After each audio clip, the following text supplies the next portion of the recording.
வாக்காளர் சிறப்பு தீவிர திருத்தம் என்பது சரியான நடவடிக்கை அல்ல என்றும் அது ஒரு சர்வாதிகார செயல் என்றும் சபாநாயகர் அப்பாவு தெரிவித்தார். நெல்லை மாவட்டம் களக்காடு அருகே கொடுமுடியாறு அணையை சபாநாயகர் அப்பாவு திறந்து வைத்தார். பின்னர் பேட்டியளித்த அவர், பிரதமர் மோடி ஆட்சிக்கு வந்த பின் தேர்தல் ஆணையரை தேர்ந்தெடுக்கும் அதிகாரம் உச்சநீதிமன்ற தலைமை நீதிபதிக்கே இல்லை என்று கூறிவிட்டதாக தெரிவித்தார். வாக்காளர் சிறப்பு தீவிர திருத்த பணி இந்திய அளவில் தேவையில்லாத விஷயம் என கூறினார்.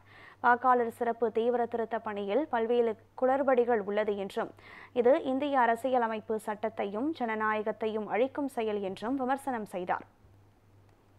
அவசர கோலத்துல அந்த வாக்காளர் திருத்த பட்டியல் தயாரிக்கிறதுக்கு சொல்லியிருக்காங்க.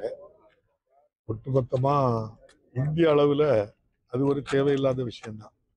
பல பேர் என்ன சொல்றாங்கன்னா, பாரத பிரதமர் ஐயா மோடி அவர்கள் பொறுப்பேற்ற பிறகு 2016 இதே நவம்பர் மாசம் 8ஆம் தேதி 1000 ரூபாய் நோட்டு செல்லாதுன்னு சொல்லிட்டாங்க. 9 வருஷம் முடிஞ்சு போச்சு. 2023 மே மாதம் 19ஆம் தேதி 2000 ரூபாய் நோட்டும் செல்லாது அப்படின்னு சொல்லிட்டாங்க.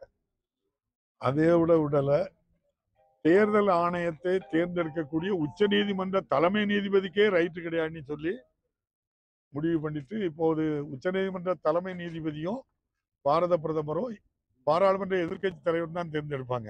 இப்போ அதையும் மாற்றி பாரத பிரதமர், அவர் அமைச்சரவையில் உள்ள ஒரு அமைச்சர், எதிர்கட்சி பாராளுமன்ற எதிர்கட்சி தலைவர்.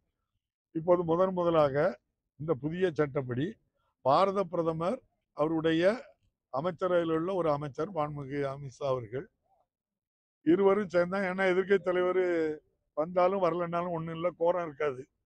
அதனால 2 பேரும் சேர்ந்தா நம்முடைய ஆணையாளரை ஞானேஷ்குமாரை தேர்ந்தெடுத்திருக்காங்க. அதுக்கு நன்றி விசுவாசமாட்டு இந்த புதிய திட்டத்தை இப்போ கொண்டு வந்திருக்காரு.